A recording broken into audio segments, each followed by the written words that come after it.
희망의 복음 22번째 시간입니다. 스케일의 우상을 무너뜨린다라는 제목으로 하나님 말씀 증거하겠습니다. 오늘은 예레미야 옆에서 끝까지 자리를 지키며 충성을 다했던, 그러나 보이지 않는 무명의 사람이었던 예레미야의 비서이자 서기관이었던 바룩의 삶에 대해서 살피도록 하겠습니다. 시대 전체가 거부했던, 나라 전체가 거부했던 메시지를 증거해야 되는 예레미야 옆에서 사건을 기록하고 또 하나님의 말씀을 받아 적다 보니까 가장 무명이 되었고 가장 누구도 알아주지 않는 처지에서 끝까지 이 직업을 감당해내다가 하나님 앞에 부름을 받게 되었다는 것입니다. 오늘 본문을 통해서 보여주는 우리의 삶에 적용할 수 있는 말씀의 주제는 스케일입니다. 크기의 우상에 빠지지 않고 어떻게 우리가 이 시대 가운데 하나님을 섬길 수 있을지 살피는 시간 갖도록 하겠습니다. 세 가지로 나눠서 살피겠습니다. 첫째로 살필 것은 스케일의 우상입니다. 바룩은 왕궁의 서기관이었습니다. 그리고 예레미야의 모든 말, 또 하나님께서 주신 말씀을 기록하는 비서였습니다. 평생에 예레미야는 이 정권 전체가 대적하는 대척점에 서 있는 메시지를 증거하는 자였기 때문에 승진도 어려웠고 이 정권에서 큰 역할을 감당해낼 수도 없는 사람이었다는 것입니다. 그러니까 예레미야 뒤에서 맨날 쫓아다니면서 뒷일을 다 했습니다. 그러다 보니까 바룩이 지쳤던 것 같아요. 이렇게 일을 하다가 끝나나 보다, 슬프다, 내가 피곤해서 평안을 찾지 못하고 있다, 그런 마음의 무너짐이 있었다는 것입니다. 그때에 하나님께서 예레미야를 통하여서 너의 비서 바룩 있지 않냐? 바룩한테 그 말 좀 전해줘. 그러면서 하나님의 말씀이 예레미야에게 임하여서 예레미야가 바룩에게만 직접 주시는 하나님의 음성을 전해 주었다는 것입니다. 하나님께서 뭐라고 말씀하시냐? 내가 지금 피곤해하는 거 알고 있다 이야기하십니다. 2절 3절 보십시오. 바룩아, 이스라엘의 하나님 여호와께서 내게 이같이 말씀하셨느니라. 내가 일찍이 말하기를 화로다. 여호와께서 나의 고통에 슬픔을 더하셨으니 나는 나의 탄식으로 피곤하여 평안을 찾지 못하도다. 너 지금 피곤해하고 있지?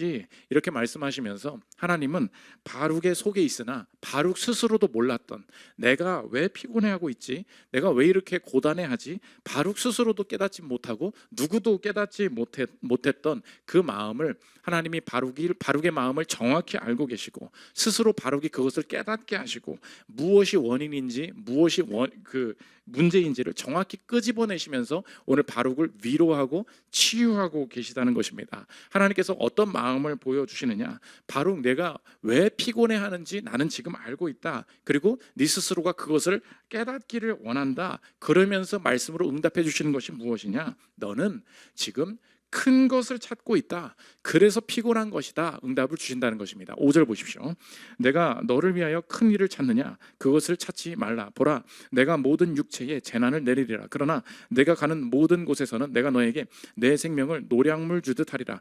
여호와의 말씀이니라. 영어로 보면 seek great things for yourself. Great things. 지금 바룩이 피곤해졌던 이유가 무엇입니까? 너 스스로 큰 일 찾고 있구나. Great things. 대단한 일 찾고 있구나. Seek them not. 그거 찾지 말아라. 그 위대한 것을 찾는 것 때문에 너의 인생이 피곤하고 지쳐 있구나. 오늘 우리의 인생이 쉽게 지치고 메말라지는 인생의 우리가 설정한 잘못된 목표에 대해서 하나님께서 오늘 끄집어내시고 바룩과 동일한 우리의 인생이 오늘 펼쳐지고 있음을 보여주고 계시는데, 오늘 말씀을 정리하면 제목과 같다는 것입니다. 스케일의 우상을 무너뜨린다는 거예요. 이 시대의 문화의 목소리가 여러분의 삶에 가치를 부여하는 잘못된 방식 중에 하나가 무엇인가?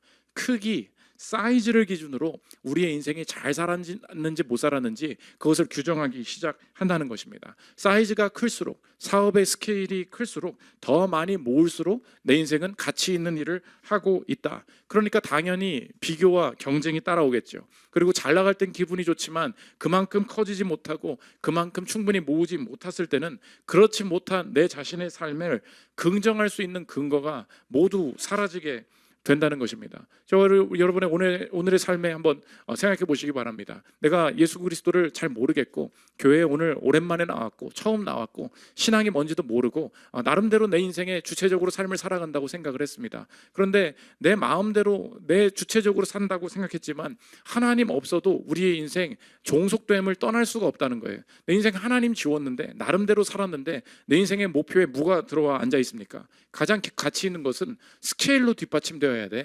크게 돼야 돼. 높이 올라가야 돼. 많이 모아야 돼. 모든 것이 스케일과 사이즈, 크기에 따라서 나의 인생을 평가하는 것이 나도 모르게 그게 당연한 일 아니야?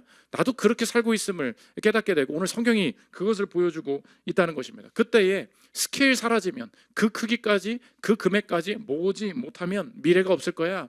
우리의 인생에 가치를 부여할 수 있는 근거가 다 스케일이 되어 버렸다는 것입니다.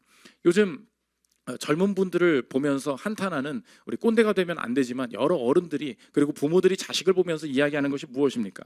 자신의 시대보다 훨씬 더 살기 좋아졌고 여러 가지 직업들도 많아졌는데 목사님 우리 자녀는 꿈이 없는 것 같아요. 꿈을 좀 찾게 기도해 주세요. 왜 이렇게 저렇게 방에서 게임만 하고 있는지 모르겠어요. 왜 이렇게 저렇게 꿈이 없이 사는지 모르겠어요. 그러면서 대학생들도 마찬가지고 취업 포기, 공부 포기, 인생 포기, 그렇게 그냥 힘없이 축 처져서 사는 사람에 대한 한탄과 시대적인 그런 걱정이 있다는 것입니다. 이 시대가 빠져 있는 오해가 무엇이냐? 요즘 현대의 사람들은 꿈이 없다는 오해.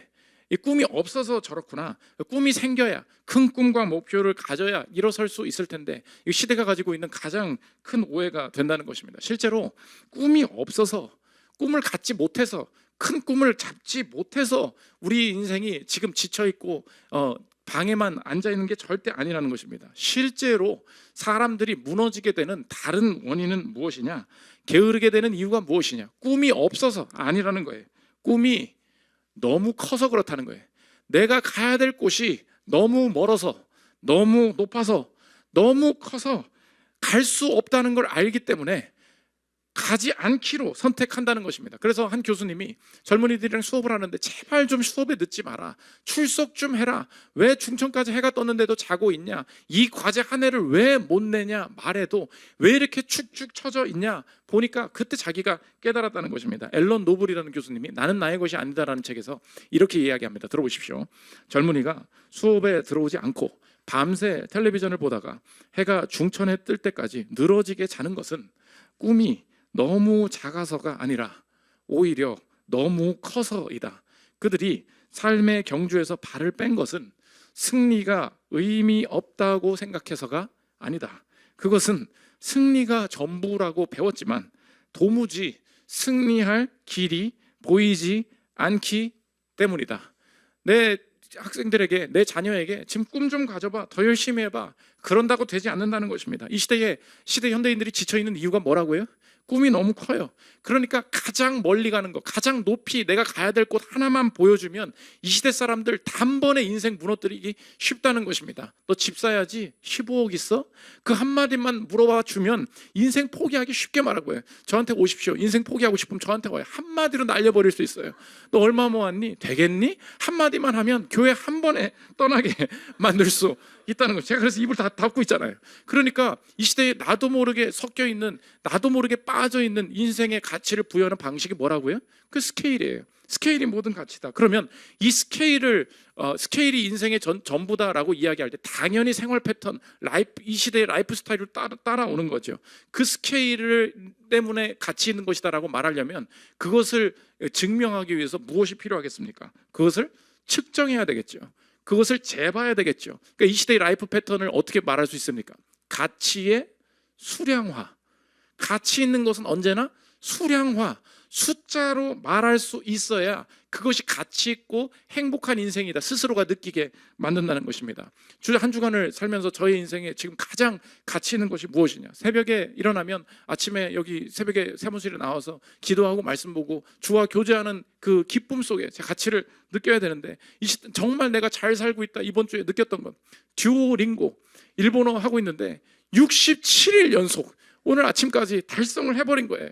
김윤수 목사님 얘기하더라고. 나 32일이야. 나 67일이야. 나 오늘 아침에 외쳤어요. 나도 모르게 뭐가 이렇게 확 크게 나오는데 내 인생이 더 가치 있다는 거예요. 내가 더 멀리 나가고 있다는 거예요. 스스로 너무 뿌듯해서 내가 이 연속적으로 하고 있다는, 내가 좋은 길을 가고 있다는 측정이 어디로부터 오느냐? 가치의 수량화. 뭔가 숫자로 보여야 돼요. 늘어나고 있는 게 보이는 거. 그거 없으면 내가 오늘 잘 살고 있는 건지, 도대체 무엇을 위해서 살고 있는 건지 목표를 찾을 수가 없게 된다는 것입니다. 그러니까 아침에 오면 목사가 말씀부터 봐야 되는데 차 타고 오면서 계속 듀오링고부터 해요. 그래서 성경을 펴야 되는데 성경 펴기 전에 이걸 또 계속 뭐 또 부스터를 준대. XP 뭐 경험치를 더 준대. 그럼 조금만 더 하자. 10분만 더 하자. 그러다가 계속 해요. 그러다가 이제 뒤늦게 성경 보고 그 기도를 하니까 스미마생 죄송합니다. 그렇게 살고 있습니다. 목사인 저도 그렇게 헤매고 있다는 거예요. 요즘 차를 타고 다니는 남자분들 맨날 무슨 얘기 하는지 아십니까? 전기차가 나왔다, 하이브리드가 나왔다.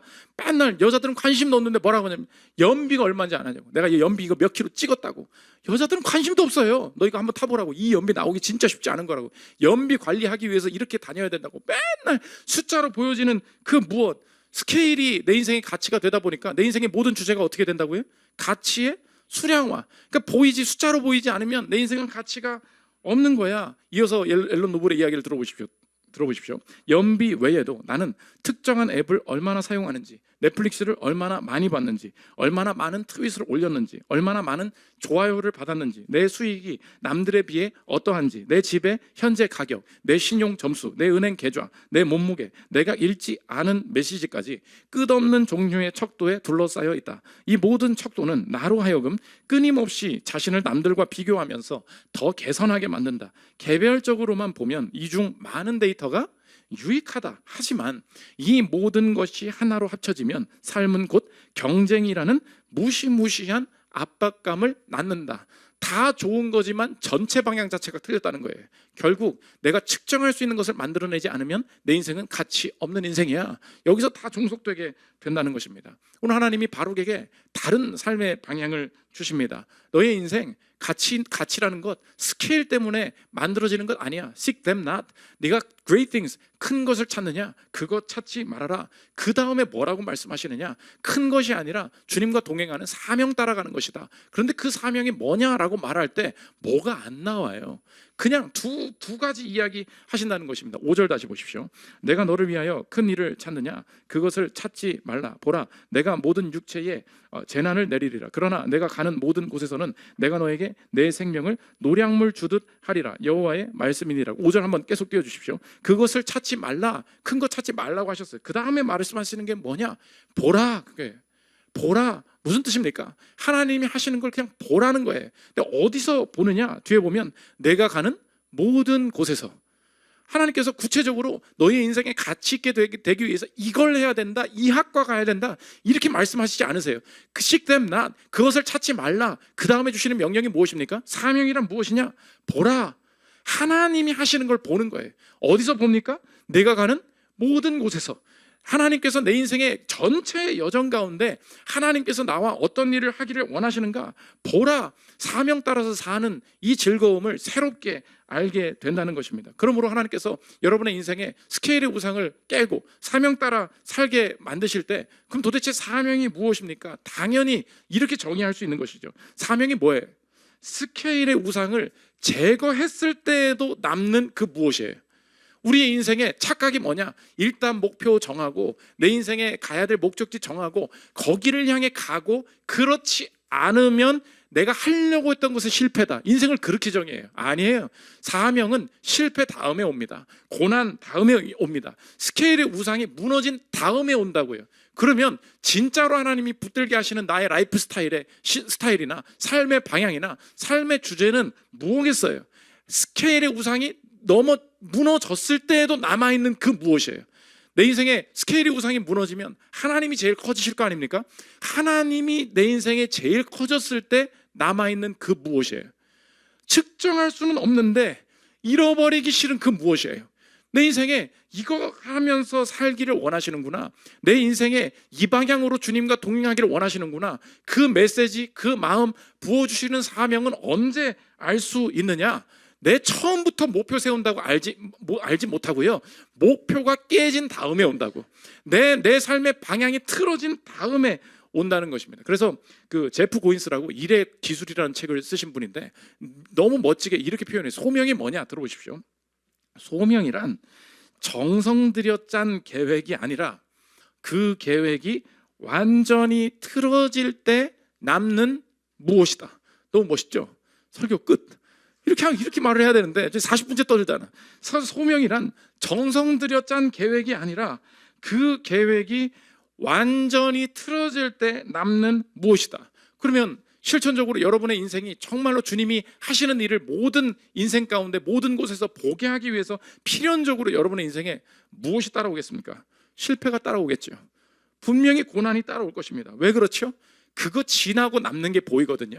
그 고난 가운데 다 무너졌는데도 사라지지 않고 잃기 싫고 이 길 가기를 원하고 이것의 가치를 다시 발견하는 내 인생의 새로운 라이프 패턴, 새로운 가치의 위계들, 가치의 체계들이 그때 만들어지게 된다는 것입니다. 오늘 저와 여러분들 혹시 내가 목표를 세웠는데 그거 안 됐고 그 학과, 그 학교, 그 금액까지 안 되는 상황 가운데 결국은 가치가 없는 인생으로 스스로를 규정하고 계신 분 계십니까? Seek them not. 네가 great things, 큰 일을 찾는구나. 그거 찾지 말라. 그런데 그 다음이 실패가 아니라는 거예요. 내가 모든 곳에서 보라, 하나님께서 내 인생의 새로운 사명의 방식으로 내 삶을 실패 이후에도 남아있는 그 무엇, 그거 발견하게 하시고 마음 부어 주신다는 것입니다. 에릭 밀러라는 5살짜리 그 남자아이를 키우는 아빠가 있었습니다. 근데 5살이니까 얼마 크지도 않았는데 애가 공을 던지면 공을 못 잡는 거예요. 자꾸 균형을 잃어버리는 거예요. 얘 지금 몸에 문제 있는 것 같다. 병원 가서 CT 찍어보니까 수모 세포증이라고, 그 후두부에 종양이 너무 크게 있는 거예요. 그러니까 애가 균형을 못 잡고 쓰러지고, 이거는 그냥 치료하기가 너무 어렵기 때문에 얘 곧 시력 잃을 겁니다. 언어 능력 잃어버릴 겁니다. 몸이 마비되기 시작할 겁니다. 그러니까 막 인공호흡하고 애가 난리가 나는 거예요. 이 애 좀 살려주십시오. 그 아빠가 하나님 앞에 기도하면서 너무 열심히 사는 인생이었어요. 근데 처음에 느낀 생각이 뭐냐? 인생 망했구나. 내가 자녀 망하고 내 커리어도 망하고 내 인생 다 맡겼구나. 하나님, 절망을 이길 답을 주십시오. 기도했다는 거예요. 이러다가 그냥 무너질, 우리 인생, 내 인생, 아들의 인생 무너질 것 같습니다. 절망을 이길 수 있는 답을 주십시오. 기도했어요. 하나님이 새로운 생각 주시는 거예요. 인생 지금 모든 게 끊어졌고 실패라고 생각을 했는데 새로운 생각을 하나 주시는 게 뭐냐? 아들과 함께 시간을 보낼 날이 얼마 남지 않았다. 그 마음이 드는 거예요. 야, 인생 너무 빠르구나. 아들과 함께 시간을 보낼 수 있는 날이 얼마 남지 않았다. 애가 너무 비틀거리니까 그냥 좋은 거 보여주고 싶어서 사이클 대회에 데려갔다는 거예요. 사이클, 야, 이거 자전거 멋있지? 너도 한번 만져볼래? 그러니까 한번 타봐. 중심을 잃지 않도록 잡아주기도 하고. 근데 애가 이 핸들을 막 돌리는데 너무 좋아하고 기뻐하는 것을 보여주면서 하나님이 갑자기 이거 잡아야 되겠다. 얘한테 얘 재활하고 얘 좀 살게 만들기 위해서, 도전하게 만들기 위해서 자전거 가르쳐야 되겠다. 내가 같이 타고 배우고 하면서 이 아이를 위해서 내가 삶을 쏟아야 되겠다. 이 아이가 다시 설 수 있도록 내가 돕는 일에 내 인생을 쏟아봐야 되겠다. 다른 목표, 다른 모든 이것이 다 무너졌을 때 남는 새로운 것들을 하나 잡게 되었다는 것입니다. 이 아들이 원래는 숨도 못 쉬고 몸 마비되고 망할 거라고 이야기를 했는데 6개월 만에 천인 3종 경기에 나간 거예요.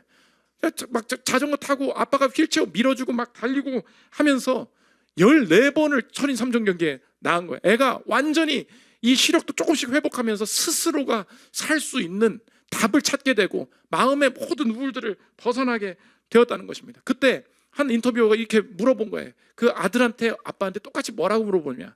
혹시 이 종양이 생기지 않았으면 내 삶이 어땠을까? 그런 생각 안 해봤냐고. 내 아들에게 이런 일이 안 생겼다면, 내 인생에 이런 일이 안 다가왔다면 훨씬 더 좋지 않았을까? 그런 생각 하시지 않습니까? 그랬더니 아들과 그 아빠가 똑같이, 아니요, 전 그래 본 적이 없습니다. 들어보십시오. 솔직히 그런 생각은 안 해봤는데요, 그의 아빠도 똑같이 말했다. 사실 우리에게 돌려진 주님 주신 카드는 이겁니다. 우리는 그걸 가지고 최선을 다할 겁니다. 에릭의 설명이었다. 에릭 밀러는 늘 아들을 그가 할 수 없는 일이 아니라 할 수 있는 일 쪽으로 인도하려 했다. 그 작은 교훈이 둘 다를 여러 가지 놀라운 경험으로 데려다 주었다. 게럿의 아빠가 그에게 준 선물은 고통이나 고생을 막아주는 보호가 아니었다. 에릭은 아들에게 비범한 삶의 비결이 상황 자체에 있는 게 아니라 상황에 대처하는 방식에 있음을 보여주었다. 이거 보여주는 게 아빠로서의 사명이구나. 이건 측정이 안 돼요. 측량할 수가 없어요. 그런데 이 가치를 알려주는 거 하나님께서 자신의 인생에 남은 사명으로 주셨음을 깨닫고 아들과 함께 달리기 시작했다는 것입니다. 저 여러분, 내가 세운 목표는 다 무너지지 않았습니까? 그런데 그럼에도 불구하고 남아있는 하나님이 마음 주시는 그 무엇이 있어요? 내가 이 가치 붙들어야 되겠구나. 그 사명입니다. 여러분의 인생이 실천적으로 그렇게 생각해보면 여러 가지 많이 있지 않습니까? 내가 이 사람 평생 사랑해줘야 되겠다. 내가 이 자녀와 늘 함께 해줘야 되겠다. 내가 하나님께서 어느 곳에 가시든지 주님 주시는 사역과 사명에 참여해 봐야 되겠다. 평생에 내게 주신 삶에 대해서 불평하지 않고 감당해 내 봐야 되겠다. 하나님이 붙들게 하신 떠나지 않는 그 무엇 있습니다. 그 사명이에요. 하나님께서 바룩에게 경험하게 하셨습니다. 바룩이 큰일 찾지 않고 알게 하시는 거예요. 예레미야의 평생의 삶을 따라다니면서 내가 그의 삶을 돕는 거, 주님께서 내게 부르신 일이구나. 그때에 이 삶에 주어지는 약속이 뭐냐? 이 시대는 다 죽는 시대였어요. 그런데 이 사람에게만 주어지는 게 뭐냐? 이 사명 따라 살잖아? 너는 언제나 살 거야. 약속입니다. 5절 보십시오. 내가 너를 위하여 큰 일을 찾느냐? 그것을 찾지 말라. 보라, 내가 모든 육체에 재난을 내리리라. 그러나 내가 가는 모든 곳에서는 내가 너에게 내 생명을 노량물 주듯 하리라. 여호와의 말씀이니라. 노량물이라는 것은 전리품이라는 뜻이에요. 내 생명이 전리품이죠. 자, 여기 내가 가져왔어. 너는 살 거야. 여기 내 생명, 여기 네 생명 여기 있다. 네가 살 수 있는 길 여기 있다. 내 인생의 목표와 스케일이 사라지고 나는 이 정권 앞에서 내가 승진도 못하고 아무것도 못하고 살아갈 것이라고 생각했는데 예레미야를 따라가고 하나님께서 주신 이 사명 귀한 줄 알고 감당해낼 때 내게 주어지는 약속이 뭐냐? 죽지 않는 생명이라는 거예요. 하나님께서 여러분의 삶에 스케일의 우상을 벗어나서 다 깨진 상황에서 주님이 주시는 메시지 붙들 때 그 길을 걸어갈 때 죽지 않게 될 줄 믿습니다. 이것이 하나님께서 주시는 생명의 길이 된다는 것입니다. 두 번째로 살펴볼 것은 스케일의 회복입니다. 세상의 것 쫓지 않고 더 내 인생이 커질 수 있는 하나님이 다른 길 제시하신다는 거예요. 두 가지인데, 첫째로 그 큰 것 찾지 말라. seek them not. 그 다음에 주시는 게 뭐냐? 더 큰 것. 언제나 우리의 인생 허망한 큰 것들은 더 큰 것 만날 때 깨지게 된다는 것입니다. 5절 보십시오.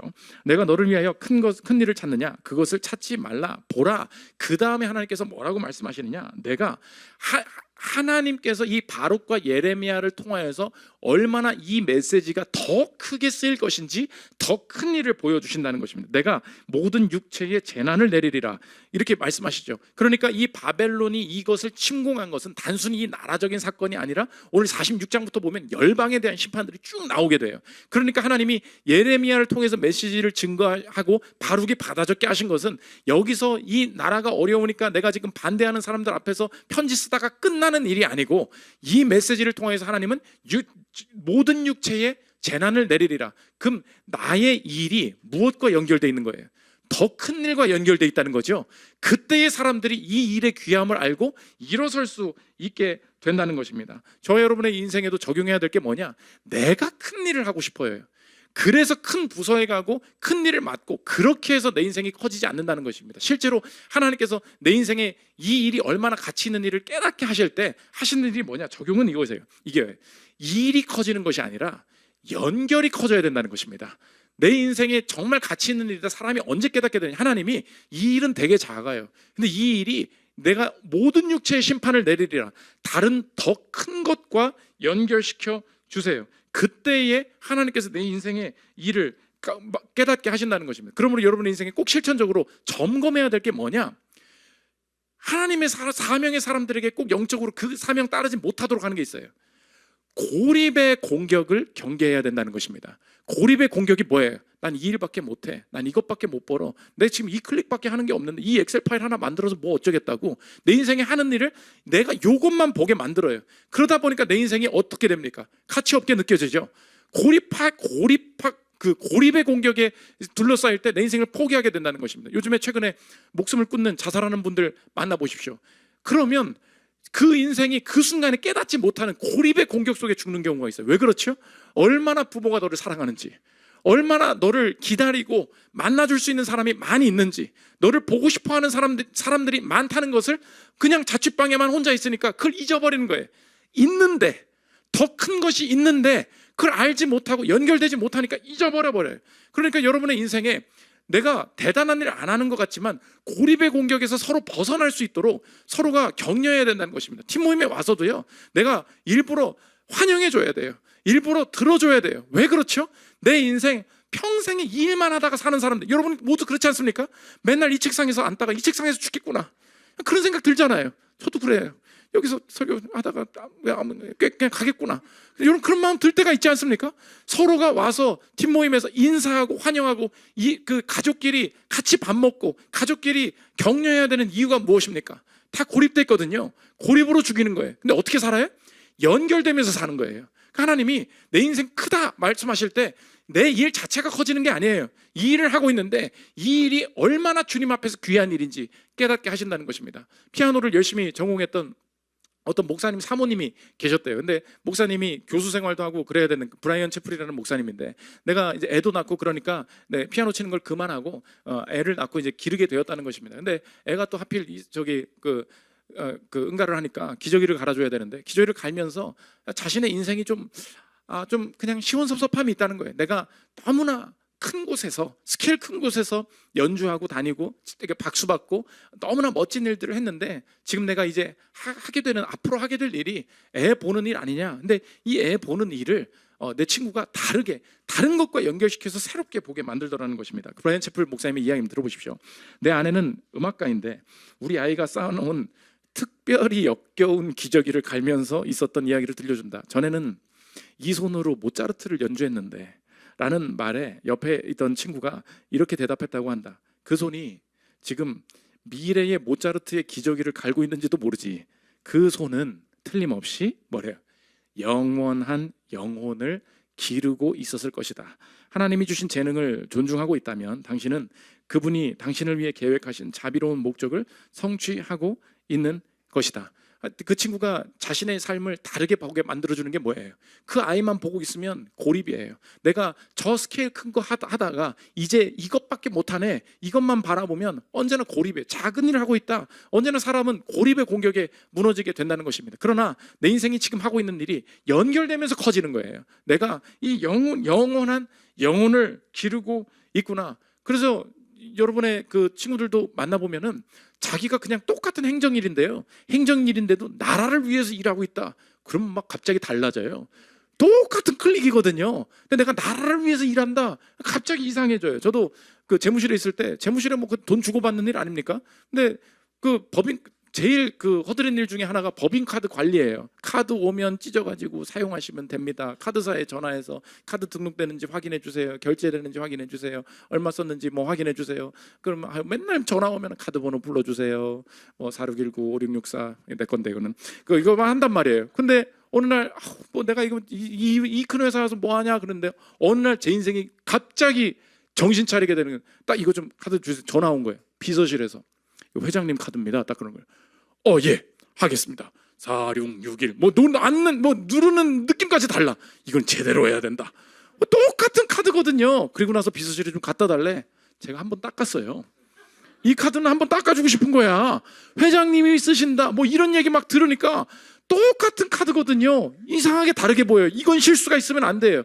우리 인생에, 자신의 인생에 착각이 무엇입니까? 딴 일 하고 싶대요. 무슨 착각이죠? 내 일이 커지면, 내 일이 달라지면, 스케일 달라지면 그때 내 인생이 좀 뭔가 재미있을 거라는 거예요. 아니에요. 내 일이 커지는 게 아니라 연결이 커져야 된다. 오늘 성경에서 그것을 보여주고 있다는 것입니다. 두 번째, 더 큰 것, 연결돼야 우리 인생이 훨씬 더 커진다 그랬죠. 두 번째가 뭐냐? 더 큰 분. 바룩은 자신의 마음이 가장 제일 힘들다고 생각했어요. 내가 제일 고생이야. 근데 이 마음 알까? 백성들은 이 마음 모르지. 하나님이 이 바벨론 올 때 항복하라고 했는데 저렇게 말 안 듣는 거 모르지. 이렇게 얘기를 했는데, 오늘 히브리어 전문가들이 이 본문을 볼 때 하나님이 강조점의 표현이 어디에 있느냐? 내가 했다는 거예요. 내가 했다 강조합니다. 4절 보십시오. 너는 그에게 이르라. 여호와께서 이와 같이 말씀하시기를, 보라, 나는 내가 세운 것을 헐기도 하며 내가 심은 것을 뽑기도 하나니 온 땅에 그리 하겠거늘. 바룩은 자기가 제일 고생하고 있다고, 자기가 제일 마음 아프다고 생각했어요. 근데 하나님이 뭐라고 하시냐? 이거 누가 심었대요? 이거 내가 심었어. 이스라엘 백성들 누가 심었니? 내가 심었어. 이스라엘 백성들 지금 고생하지? 누가 뽑았니? 내가 뽑았어. 하나님이 바룩에게 그분, 더 큰 분의 마음을 부어주세요. 그 마음을 깨닫게 하세요. 그때에 하나님의 계획이 얼마나 크길래 이들을 향한 계획이 얼마나 크시길래 하나님께서 자신이 세운 것인데 자신이 무너뜨리시나? 그렇지, 하나님이 세우신 것인데 왜 귀히 여기시지 않겠어? 그런데 어떤 목적에 이런 일을 하실까? 더 크게 이해하는 넓어지는 마음이 생기게 된다는 것입니다. 우리 교회에 가끔 부모님이 자녀를 데리고 오시거나 다음 주에 자기 자녀 올 건데 팀에 좀 잘 적응할 수 있도록 도와주십시오, 이렇게 부탁하시는 분들이 있습니다. 그 청년이 처음 왔을 때 이렇게 새 가족을 만나보면 저희 느낌에는 이게 딱 보면 느낌이 오지 않습니까? 얘 적응 잘 못하겠구나. 얘 좀 말 어눌하구나. 얘 좀 사회적으로 적응하지 못하는 친구이구나. 이런 생각이 들 때가 참 많이 있어요. 그러면 얘 좀 힘들 것 같은데, 팀모임 가도 잘 못할 것 같은데. 그리고 리더들도 이렇게 딱 보면은 좋은 사람을 받고 싶어 하는 게 있잖아요. 우리 팀에는 제발 이상한 소리 하는 사람 안 오게 해주세요. 우리 팀에는 좀 화목하게 해주세요. 서로가 잘 되게 해주세요. 이런 게 다 있지 않습니까? 그러니까 그 목사가 이렇게 리더분들한테 팀원을 연결해 주려고 할 때도 서로가 처음에 이렇게 눈치 싸움과 경계가 있어요. 좋은 사람입니까? 나쁜 사람입니까? 우리 잘 어울리겠습니까? 아니면 제가 힘써야 됩니까? 이런 마음들이 있어요. 그런데 저도 그렇게 생각을 하다가 그 이후에 그 부모님을 만나서 그 친구의 이야기를 듣게 됩니다. 이 부모가 이 자녀가 교회에 돌아오기 위해서 얼마나 노력을 했는지, 어떤 가정과 인생의 어려움 가운데 이 자리까지 나오게 되었는지를 쭉 이야기를 듣게 됩니다. 목사님, 이런 친구입니다. 그래서 다른 데 가봐야 적응도 못하는 친구예요. 좀 잘 도와주셨으면 좋겠습니다. 그 마음 듣고서 이 인생, 그 가정이 살아온 인생, 이 친구가 방황한 인생, 이 친구가 이 3층까지 올라오는 것이 얼마나 위대한 일인지를 깨닫는 그런 마음들을 이렇게 전해주실 때가 있습니다. 그때 그 청년 딱 보면 다시 보여요. 이 청년 그냥 안아주고 싶어요. 이 청년 그냥 일으켜주고 싶어요. 그래서 이 리더가 나랑 눈치 싸움하고 있을 때 그 마음을 같이 전해줍니다. 이 친구가 어떤 친구냐면 이렇게 얘기해 줍니다. 그러면 그때 이 리더의 마음도 변하는 게 보여져요. 목사님, 저희가 품겠습니다. 목사님, 그거 이해할 수 있겠습니다. 걱정하지 마십시오. 저희가 그거 감당해 보겠습니다. 그리고 나서 기쁨으로 환영하면서 데려가는 것을 보게 됩니다. 왜 우리가 마음이 바뀌었죠? 결정이 바뀌었죠? 더 큰 분의 마음을 알았기 때문에 그래요.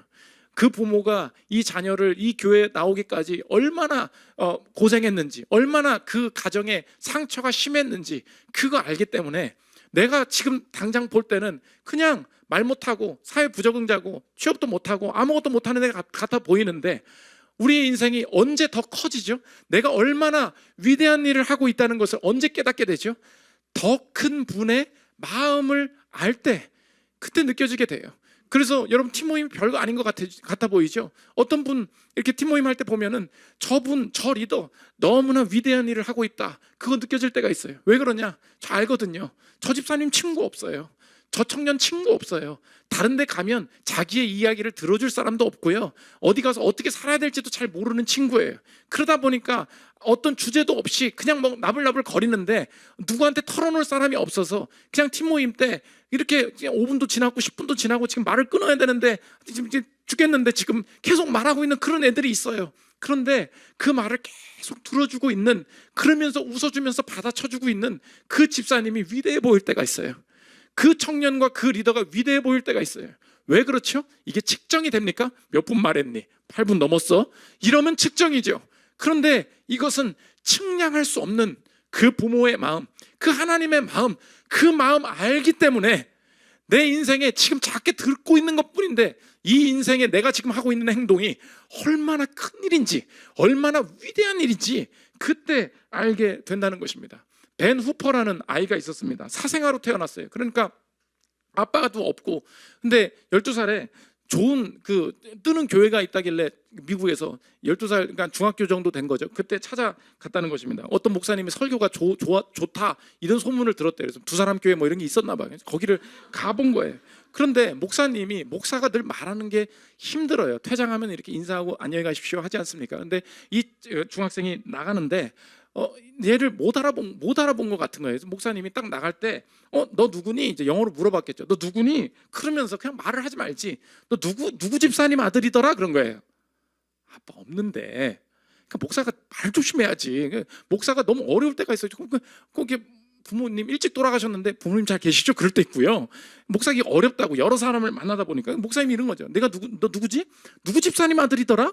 한 거예요. 그러니까 애가 사생아니까 뭐 말이 막힌 거예요. 말을 해야 되는데 옆에 성도님들도 왜 그런 말을 했냐고, 목사님 막 그런 말 좀 하지 말라고 하면서 막 수근수근 하고 있는데 이 목사님이 모르는 게 아니었던 거야. 목사님이 알고 있었던 거예요. 목사님이 그 다음에 이 베누포라는 아이한테 이렇게 얘기합니다. 들어보십시오. 그런데 목사님이 갑자기 무릎을 치며 이렇게 말했습니다. 내가 누구의 아들인지 알겠다. 내가 아버지를 닮아서 단번에 알아볼 수 있었지. 넌 하나님의 아들이구나.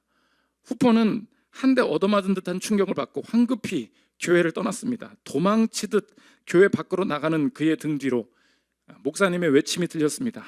하나님의 아들답게 훌륭하게 살아라. 평생을 어딘가에 소속되어 본 적도 누군가의 아들로 살아본 적도 없는 후퍼는 그날부터 하나님의 아들로서 새로운 삶을 시작하게 되었습니다. 이 아이가 바로 먼 훗날 테네시주의 주지사를 2번이나 역임했던 벤 후퍼입니다. 그는 자서전에서 이런 말을 남겼습니다. 넌 하나님의 아들이야. 하나님의 아들답게 살아. 목사님의 외침을 듣던 그 날이 테네시주의 주지사가 태어난 날이었습니다. 너무 위대한 일을 목사님이 하고 있었던 거예요. 그 아이에게 또 하나님의 아들이구나, 그분의 마음이 부어졌고 그분 더 큰 분의 마음을 보게 되니까 내가 퇴장할 때 그 사람한테 한마디 해준 것이 얼마나 위대한 일인지 여러분의 인생에 어떻게 적용할 수 있겠습니까? 어떤 일이 있을 때마다 더 큰 분의 마음을 동시에 느끼는 연습을 해보라는 것입니다. 그 사람 만났을 때 하나님이 어떤 마음 가지고 계실까? 하나님이 이 상황 가운데 어떤 마음 같이 느끼기를 원하시는가? 주님, 그 마음 부어주시기를 원합니다. 그때에 내가 훨씬 더 큰 일 가운데 연결된 존재이구나 알 수 있다는 것입니다. 이걸 알게 되면, 더 큰 분 만나게 되면, 이 시대에 맨날 MZ들 버릇없다, 이거는 이런 관점에서 생각도 못 해보나, 우리의 인생에 사람들이 왜 이렇게 이기적이 되는지 그 실체적인 해결이 복음에 있다는 것도 알 수 있죠. 야, 네가 팀장 입장에서 생각해봐라, 부장 입장에서 생각해봐라, 사장 입장에서 생각해봐라. 됩니까? 내 마음만 생각하는 것, 내 마음만 생각하면서 살아라는 것이 이 시대의 메시지인데 왜 내가 그 사람의 말을 생각해야 되는데요? 세상엔 그 답이 없어요. 그런데 유일하게 복음에서 누가 마음을 부어주십니까? 더 큰 분의 마음이 부어지는 거예요. 그러면 그 복음 안에 변화되면 세상의 지혜에서도 마찬가지죠. 내 부모님은 어떻게 생각하실까? 이 팀장님은 어떻게 생각하실까? 그 관점에서 볼 수 있는 그 마음이 자연스럽게 열리게 되는 거예요. 그럴 때에 사랑뿐만 아니라 지혜까지도 겸비할 수 있는 사람으로 변화될 수 있다는 것입니다. 마지막 3번째, 스케일의 주인입니다. 이 스케일의 우상이 언제 깨지게 되냐? 가장 크신 분이 무슨 일을 하셨는지 보면 된다. 가장 크신 분이다라는 것을 드러내는 책이 언제나 서신서에서 골로새서예요. 골로새서 1장에서 언제나 예수님을 뭐라고 표현하느냐? 만물이 그를 위해서 창조됐다. 하나님의 크심을 이야기합니다. 골로새서 1장 16절 보십시오. 만물이 그에게 의해서 창조되되 하늘과 땅에서 보이는 것들과 보이지 않는 것들과 혹은 왕권들이나 주권들이나 통치자들이나 권세들이나 만물이 다 그로 말미암고 그를 위하여 창조되었고 또한 그가 만물보다 먼저 계시고 만물이 그 안에 함께 섰느니라. 그는 몸인 교회의 머리시라. 그가 근본이시요 죽은 자들 가운데서 먼저 나신 이시니 이는 친히 만물의 으뜸이 되려 하심이요. 만물의 으뜸이고 만물이 그분을 위해서 창조되었음에도 불구하고 그분이 행하신 일이 무엇이냐? 죄인의 자리에, 가장 낮은 자리에, 가장 작은 자리에 십자가에 머무심으로 크신 하나님을 만날 수 없던 죄인이 크신 하나님을 잃지 않도록 하셨음을 믿으십니까? 그것이 크신 분을 나에게 주신, 크신 분을 잃지 않게 하시기 위해서 가장 크신 분이 행하신 일이 된다는 것입니다. 주님, 그때 알겠습니다. 크신 분이 내게 크신 분 잃지 않게 하시기 위해서 가장 낮은 곳에서 십자가에 죽으시는 방식으로 내게 가장 큰 것 주셨으니 내 삶도 이제 다시 바라보기를 원합니다. 세상의 스케일 따라 큰 자리, 큰 일, 규모 큰 것 찾아다녔습니다. 그러나 seek them not, 그것을 찾지 말라. 보라, 내가 모든 육체에 재앙을 내리리니 하나님께서 하실 일 가운데 따라가기를 원하고 내가 큰 것과 연결되어 있음을 알고 큰 분의 마음 담아서 행할 때 내가 이 자리에서 모든 실패와 고난을 넘어서서 남는 이 일, 보잘것없고 작은 일 같지만 이 일을 통해서 하나님의 위대한 일들이 성취되게 될 줄 믿습니다. 오늘도 스케일의 우상을 버리고 오늘 하나님께서 이 상황에서 내게 원하시는 실패와 고난과 모든 내 실패를 벗어나고도 남은 내게 주시는 마음 무엇인지 붙들고 그분 따라 행하여 가장 작은 일 같으나 큰 것을 잃지 않게 하시는 하나님의 일하심을 경험하는 저와 여러분들 되시기를 기도합니다. 우리 찬양하고 기도하는 시간 갖도록 하겠습니다.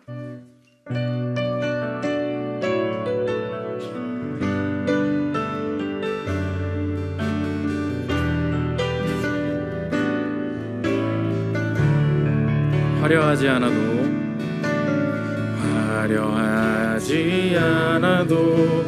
정결하게 사는 삶, 가진 것이 적어도 감사하며 사는 삶, 내게 주신 작은 힘 나눠주며 사는 삶, 이것이 나의 삶의 행복이. 2절 눈물 날 일 많지만 기도할 수 있는 것, 억울한 일 많으나 주를 위해 참는 것, 비록 짧은 작은 삶 주 뜻대로 사는 것, 이것이 나의 삶의 행복이라오. 이것이 행복이라오.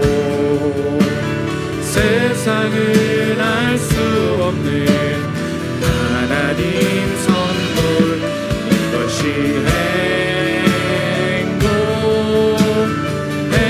행복이라오. 하나님의 자녀로 살아가는 것, 이것이 행복.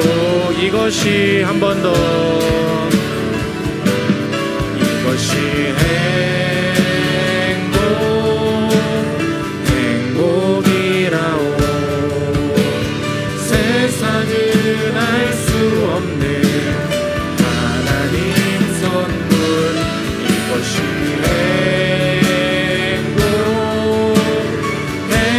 행복이라오. 하나님의 자녀로 살아가는 것, 이것이 행복이라오. 주간 공동체 기도 읽고 기도하는 시간 갖도록 하겠습니다. 우리 주보 4면에 그리고 PPT에 나와 있습니다. 설교 요약입니다. 우리 한 주간의 기도 제목으로 삼았으면 좋겠습니다. 함께 읽겠습니다. 시작. 내 안에 스케일의 우상을 모두 깨뜨려 주소서. 모든 가치를 수량화하고 측정하는 습관을 버리게 하시고 실패와 고난을 포함하여 진짜 사명을 발견하는 기쁨을 누리게 하소서. 진정으로 큰 것을 추구하게 하소서. 내 일 자체가 커지는 것이 아니라 연결이 커지게 하소서. 하나님과 연결되어 있으니 오늘 내게 주신 일이 큰 일이 되는 줄 믿습니다. 언제나 크신 주님 앞에서 행하는 자 되게 하소서. 나만 슬픈 게 아니라 하나님이 더 슬퍼하십니다. 나만 안타까운 것이 아니라 하나님이 더 안타까워하십니다. 더 큰 분의 마음을 담아 세상을 바라보게 하소서. 만물을 창조하신 예수님이 십자가에서 죽으셨으니 나도 그분을 따라 내 작은 자리에서 주님만 사랑함으로 만물을 지으신 그분께 영광이 되게 하소서. 기도 제목 놓고 기도하는 시간 갖도록 하겠습니다. 기도하겠습니다. 하나님 아버지, 우리 인생의 모든 스케일의 우상들을 버릴 수 있도록 하나님께서 인도하여 주시고 진정으로 하나님 앞에 측량할 수 없는 은혜를 드리는 삶 살 수 있도록 그의 사랑과 인재를 우리가 측정할 수 없사오니 하나님 아버지, 내 삶에 하나님 스케일을 기준으로 삶을 판단하는 모든 우상이 무너뜨려지게 하여 주시고 오늘도 나를 그의 자녀로 삼아주셨으니 남은 인생이 그분 앞에서 가치 있게 쓰임받을 수 있도록 하나님의 일들을 감당해낼 수 있도록 주님 도와주시옵소서. 더 큰 것 하나님의 일과 연결되어 있으니 오늘 내의 삶이 귀한 일인 줄 믿습니다. 하나님, 더 큰 분의 마음을 담아낼 수 있는 좀 될 수 있도록 하나님 인도하여 주시옵소서. 그분의 마음을 따라 행하는 것이 얼마나 위대한 일인지 오늘도 내 삶에 하나님, 내 삶의 가치를 숫자로 바라보고 있는 모든 시대의 어둠과 시대의 속임수를 벗어날 수 있도록 나의 인생을 도와주셔서 하나님의 새로운 주의 자녀로 다시 태어나는 시간 될 수 있도록 주님 도와주시옵소서. 평생의 모든 곳에서 하나님이 하시는 일을 보기를 원합니다. 하나님 아버지, 나의 인생에 거짓된 내 삶을 측정하게 만드는 모든 거짓된 숫자들에서 벗어날 수 있도록 하나님 도와주셔서 하나님, 실패 이후에도 남아있는 것, 하나님 깨어진 이후에도 남아있는 내 삶의 가치들을 붙들고 주님 앞에 예배하는 삶, 사랑하는 삶, 헌신하는 삶 살기를 원하오니 내 인생의 미래를 열어주시옵소서. 이것이 행복, 이것이 행복이라오. 세상은 알 수 없는 하나님 선물, 이것이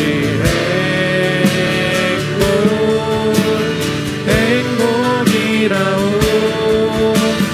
하나님의 자녀로 살아가는 것, 이것이